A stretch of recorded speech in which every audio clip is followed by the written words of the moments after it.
back to my channel, City on a Hill. Today I'm going to be talking about Candace Owens' last live, which is insane. She had a guest named Mitch who had been part of the military. Now, he was involved in a military operation.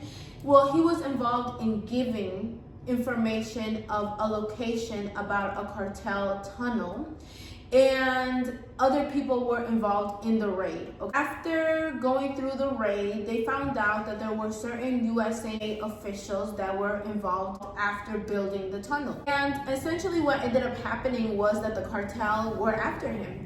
And instead of the American government protecting him, they allowed for the cartel to harass him and his family. And not only that, but he also had a gag order for 35 years. And this gag order had expired this year in May. And so where he trained was in Fort Huachuca, okay? And this is where he found out about all of these other military people. This is also the location in which he saw Erica Kirk, as well as the head security of Charlie Kirk, Brian Harpo. And the reason why he had gone to Fort Huachuca in the first place was because his gag order was expired in May, he wanted the official records. And like I said, he had trained in Fort Huachuca. So he wanted not only answers, but he also wanted the official paperwork of that whole situation that he was involved in. At this Fort Huachuca, when he sees Erica Kirk, not only does he see Erica Kirk, but he also sees a congressman. He had seen a lot of law enforcement cars, and there were all of these people trying to block him from seeing someone that had came out from the front door. And essentially, this person got into this GSA car, this, government official type of car that was very, very, very shiny, that he says that is very brand new.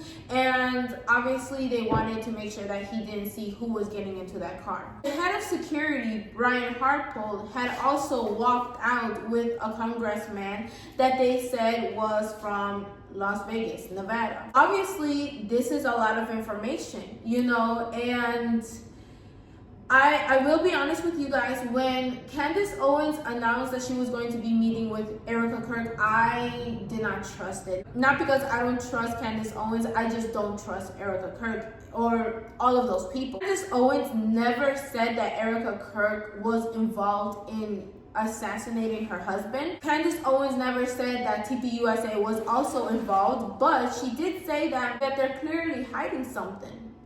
And because of all the lies that they keep pushing out. If you want to get to the bottom of an investigation, why lie on little things? Why lie about certain things and then Candace Owens has to show proof, and then you want to say, oh my goodness, why are you showing text? That is personal. Someone just got assassinated, baby, okay? So what's personal, what's not is out the window because someone literally just got assassinated. Charlie Kirk and Candace Owens were friends whether they like it or not, And Charlie Kirk, even a couple months before he got assassinated, he had talked about just because they have different views on certain things does not mean that he's going to stop being friends with Candace Owens. Clearly, he must have been getting told a lot of times to stop being friends with Candace Owens because he had to publicly announce that in an event because he said that that's a leftist tactic. They're trying to purposely act as if they were never friends.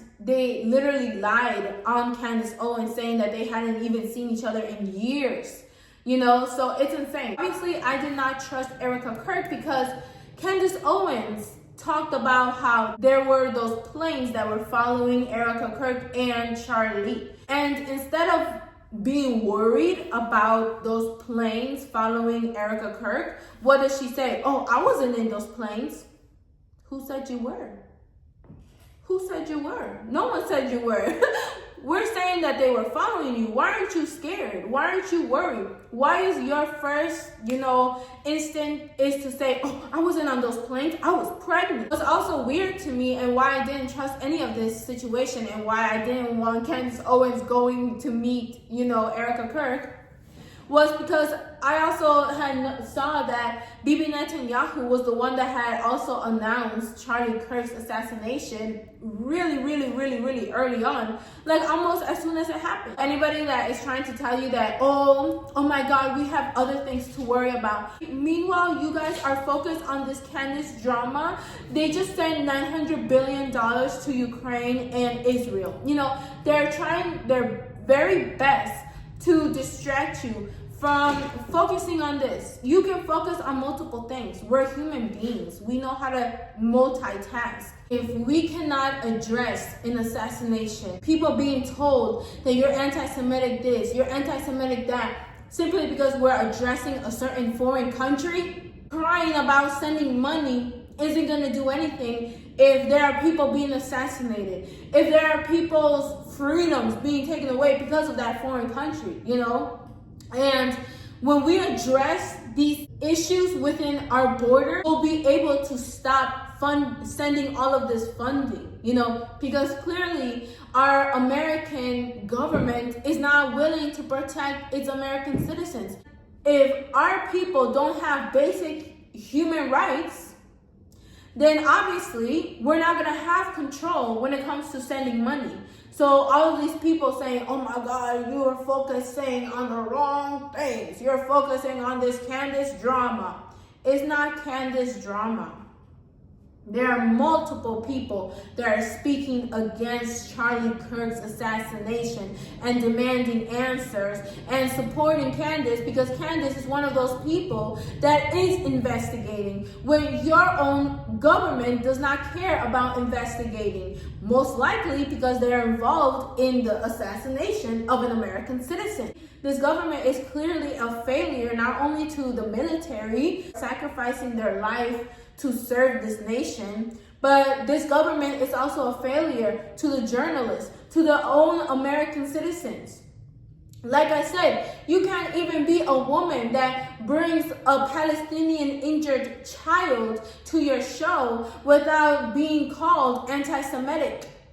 That's why people are losing sympathy to Jewish people, because it's like the boy that cried wolf. When you cry wolf so many times, when there is an actual situation happening to you, people are not going to care. People are not going to believe you anymore. When you are threatening other people, threatening another person's own country that you don't belong to, yeah, people are not going to care, okay? When you are allowing a foreign government to go and attack a different country that he is not governing, well, supposedly he shouldn't be governing, right? But clearly he is.